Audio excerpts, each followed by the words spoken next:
Good morning. It is Thursday, the 5th of March. I'm Maeve McMahon, and this is Europe Today, your daily dose of European news and analysis, live here on Euronews. Coming up, US Defence Secretary Pete Hegseth says the Iranian regime is, quote, toast and they know it, as the war on Iran enters a sixth day.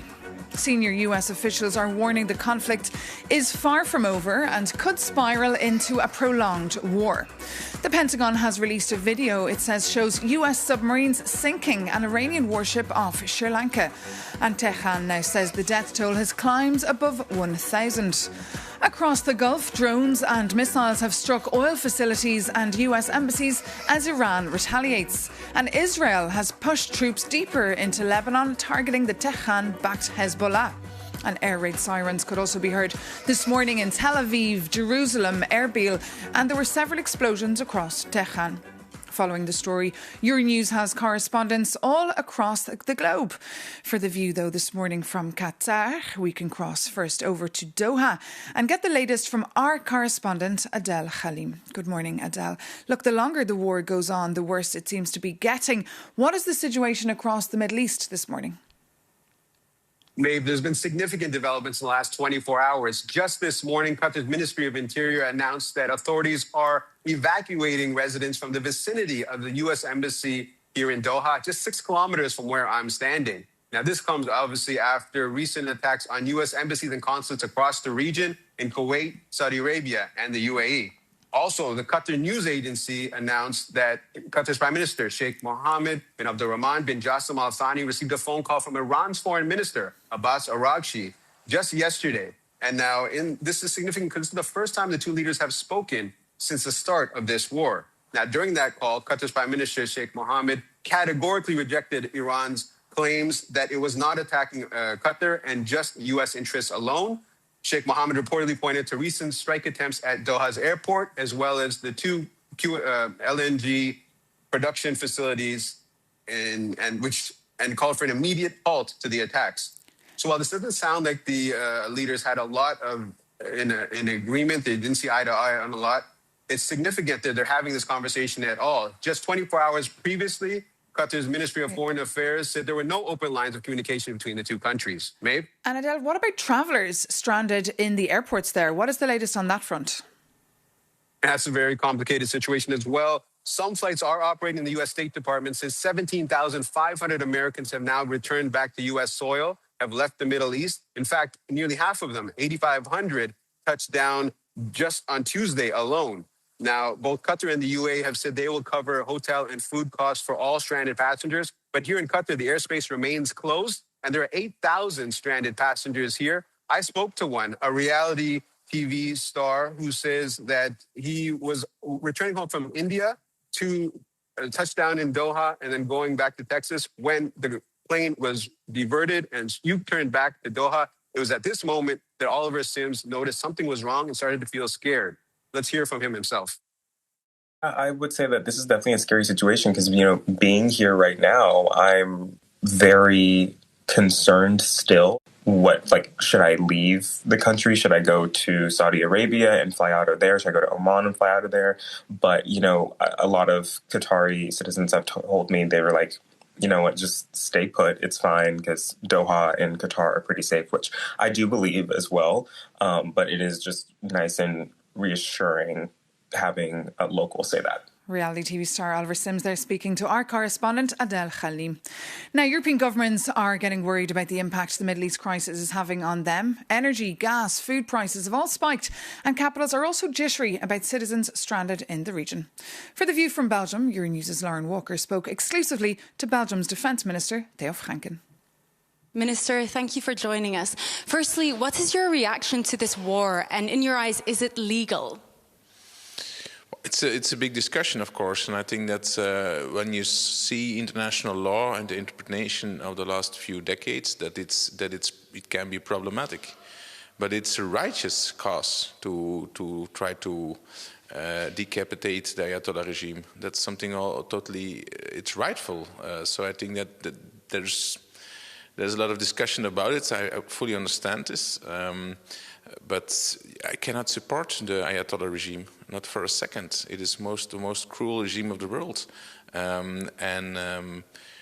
They're supporting Hamas, they're supporting and financing Hezbollah and Houthi and all those terrorist actors in the Middle East, but also in Europe, also here in Brussels, also in Belgium. So I think that this may be problematic concerning international law, but I think that it can be defended as well. That they try to take out all those dictators and mullahs and ayatollahs. So you think the means justify the end here? For me, I think it is, yeah. I think that also the same thing has been said by our Minister of Foreign Affairs yesterday in the Parliament. So yes, we're totally on the same line.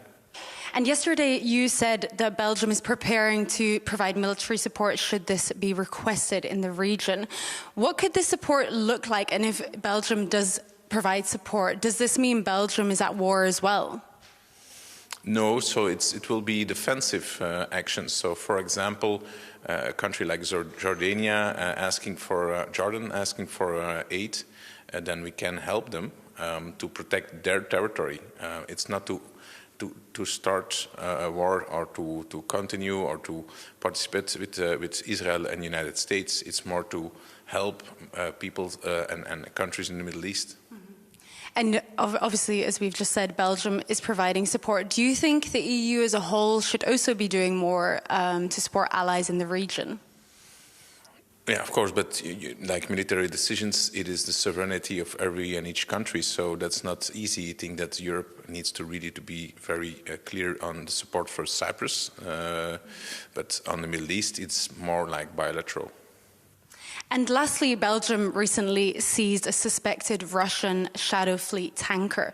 What will happen with this tanker now? And does this signify a ramping up of the targeting of Moscow's fleet of vessels? Yes, we need to really increase pressure on the Putin regime to really get peace negotiations who are true and who are well meant. We don't have that for the moment. And I think that the only way we can increase pressure is to work on their income, to work on their oil and gas revenues. And that means that we need to also tackle on the logistic lines. And that means that we need to tackle the shadow fleet. So, yes, we will continue on that pathway. And do you think that now this conflict in the Middle East, that it threatens taking the attention away from what is happening in Russia and Ukraine, which was obviously, until about 2-3 weeks ago, the main topic on the EU agenda? No, I think that the east part of our continent keeps on being number one priority. Thank you, Minister. Euronews' Lauren Walker there speaking to the Belgian Minister for Defence, Theo Franken. And now the Spanish government has doubled down on President Donald Trump's threat to cut trade off with Spain. Spanish Prime Minister Pedro Sánchez insists his country will not be complicit in the conflict in the Middle East, saying it was like playing, quote, Russian roulette with the destiny of millions. Our Jakob Yanis takes a closer look at this diplomatic dispute. It all started with a geopolitical earthquake. Following the US and Israeli strikes on Iran, Israel's foreign minister called out Europe's deep divisions. The Spanish government, which is standing with all the tyrants of the world, like it stood with Venezuela, they are standing now with Iran. And Madrid fired back. Prime Minister Pedro Sánchez declared a firm no to war and blocked the US from using Spanish soil for its Iran operations. And in response, Donald Trump threatened to cut off all trade with Spain. So let's break down what is at stake. First, the military footprint. Spain vetoed US access to its Rota and Moron military bases. And these two strategically vital hubs for Washington in Europe sit near the Strait of Gibraltar, acting as a primary gateway for projecting American power into the Middle East. And without them, US logistics gets significantly more complicated. And second, there is the economic fallout. Because as one of Spain's largest non-EU trading partners, the US accounts for tens of billions of euros in annual trade. And if Washington pulls the plug, it could devastate Spanish exporters, hitting everything from heavy machinery and pharmaceuticals to wine and olive oil. However, Madrid insists it is standing on the side of international law and pointing to the Iraq war that took place around 20 years ago. Sanchez warned against repeating the same mistakes of the past. And he argued that Spain, backing US military action back then, only unleashed massive insecurity across Europe. But with Washington using trade as a weapon against yet another NATO ally, only one question remains. Who will blink first this time? And to hear how Spaniards feel about the stance of their Prime Minister, Euronews Madrid correspondents David Artiles and Isidro Montero took to the streets of the Spanish capital to ask them. I think military bases can't be used to whatever Trump feels like. So Sanchez took that decision. It's true that we hope it doesn't have consequences because it is how Trump operates. But I think the decision Sanchez has made is very good. Sí, pero bueno, a mí me parece muy bien la decisión que ha tomado. Trump es una ilegalidad desde su... Trump is illegal in his actions and in his very being. What he does is illegal. He is a pseudo-dictator, an undesirable character for me. O sea, no es un personaje no deseable para mí. Claro, porque Sánchez... Of course, Sanchez's response has been that he doesn't want war, and that's normal. We don't want war. We want them to stop now. Sanchez has done the right thing, because the more they avoid this, the better.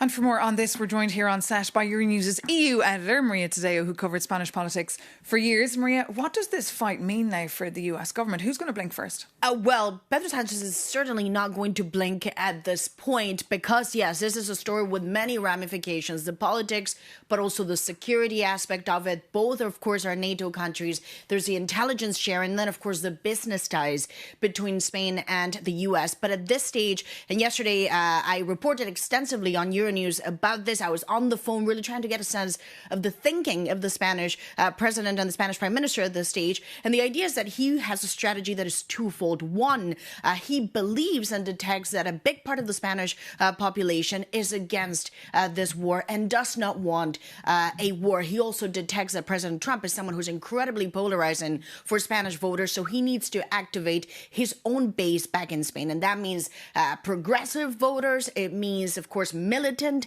voters. It means, of course, left-leaning voters. So he wants to really mobilize his core. Of course, there's an election in Spain in 2027. And then the other part of this is that they really want to replicate this sort of Dominique de Villepin moment. Of course, if we go back to 2003, remember, that was a U.S. intervention in Iran, or Iraq, I should note. At the time, Dominique de Villepin said that the war would lead to disastrous consequences. The Spanish prime minister is essentially replicating now that speech, believing that it can also propel his international image. And just finally, the Spanish government is preparing to put together, according to sources that spoke to Euronews, a big gathering of progressive voices in Barcelona in April. That was confirmed yesterday by the Brazilian president, who says he will attend. And we can read more about that, of course, on Euronews.com. But Maria, just on another register, yesterday you were in Luxembourg at the European Investment Bank talks, and you had the opportunity to speak to an actor that we all know and love. Indeed. So Nikolai Coster-Waldau, of course, he's part of this group of Scandinavian actors that have really managed to be successful in Hollywood. Of course, we all remember him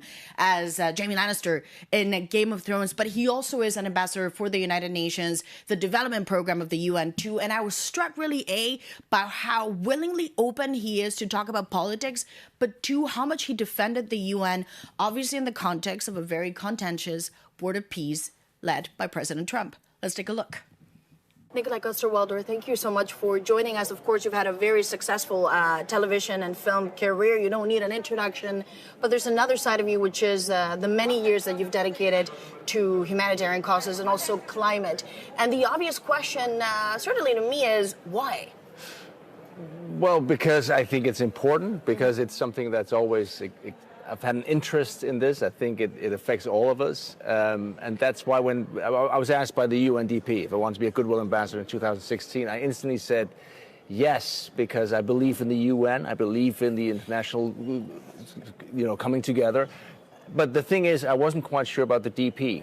And the United Nations Development Program is the biggest aid agency in the world, and I didn't know enough about them, so I had to also educate myself. I'm happy you said yes immediately. You've been doing this work for now almost 10 years. Yes. But you said, I believe in the work that the UN does. Yes. Why? And there's a political reality behind this. I don't want to get too quickly into the politics, but for a year now, the Trump administration has been very vocal saying we consider that this is basically now woke club. The Secretary General is not. I don't understand how you can call it a woke club. It was built on the ruins of the Second World War, and it's the whole idea behind when you look at the charter of the UN. It's about let's come together. Let's not fight. Let's talk it out. Let's use diplomacy. And of course, is the UN perfect? No. Does it need reform? Absolutely. Is it a good idea to have a Security Council with 5 members that are just stuck there and can always veto? No, it's a terrible idea. But the alternative, where we just go out and all try to fight for ourselves, we've done that before the UN. It's not a good idea, and I think we have to insist on communication. So you feel very strongly about this. That's what I'm picking up from you. You're going deeply into. You don't believe in the UN? But the question may be... No. I can ask you a question, because but just before we start, you asked me something which I thought was really interesting. I think that could be, because you said at the Berlinale there was artists being asked these questions, and some of them struggled to answer, and you were like, struggle very hard. How can they not answer this? But you do this for a living, and you don't want to answer this. You don't believe in the UN? In a way, I have to stay impartial, but I can't say there is a big debate about the UN. There's a board of peace now that has come up. It seems the world is split as to what is the functionality. But in your experience, do you think there's a that he's been what do you call that thing when people make fun on the internet when they're trolling? Do you think the choice of words to call it the board of peace? Do you think that's trolling? If just hear it out loud, board of peace. We're done with peace. We just want to get rich quick. Is that it? So is a world now where you look at it is about money now? Well, I guess if you're cynical, you say it's always been about money somehow, right? The power grab. But that's also why we say let's get together. We have to find a way where it's not just the strongest and the biggest that control the world, where we actually all have a seat at the table, and that's why the UN is important. And in your experience, would you go, it's been a force for good in specific cases that you've seen yourself, that you can go back and say, I saw a difference specifically with my own eyes in multiple occasions? Yes, of course. If you look at recent history, like the Paris Agreement, the whole world coming together to say, listen, we have to deal with climate change, we have to do something about this. Now, yes, the US have left and have rejoined, and then they left again. But the whole world is moving in this direction and standing up, and I think that is very positive. 2019, there was a big green wave. Every politician was jumping on. It sort of has disappeared. Nobody talks about a green planet. It's Why do you think that is? I can ask you that without you being... There's been huge social pushback, of course, connected to what people perceive as a sort of a very expensive energy. The world has changed because of the war in Ukraine. But I just think if you speak to young people today, I think a lot of young people are very concerned about, but for some reason it stopped being discussed in news outlets. So maybe the media also lost interest. Well, I think there's a lot of financial incentives involved with this. I think when the U.S. go out as aggressive as they had and say, listen, you cannot use the word climate change anymore in any official documents in the U.S. If you have these SDGs in your companies, we will not do business with you. Yeah, that is going to have huge effects on also the media companies, and we've seen that in the U.S., but also in Europe. And then now as a final question, of course, you travel the world. When you look at Europe, how do you see Europe evolving? I know it's a very difficult question, but I've got to ask you. Listen, it's funny, this thing, because we're talking about I think that discussion is very important. I think that it's a beautiful thing. Europe is so many countries. It's not like we can't just go like they do in the U.S. where one guy says, well, this is how we're going to do it. Now we're going to do this. No, we have to talk it out. We have to discuss. Then we find a way. But I think that is a quality. That is the insisting on democracy, insisting on discussion. And I think that if you look at the numbers of people living in the EU, in Europe, if you look at the economics, we are incredibly powerful. Well, that brings this edition of Europe Today to an end. Tune in again tomorrow. We'll have a very special focus on Women's Day with the EU Commissioner for Women's Rights, Hajj Al Habib, right here in the studio. Take care and see you soon on Euronews.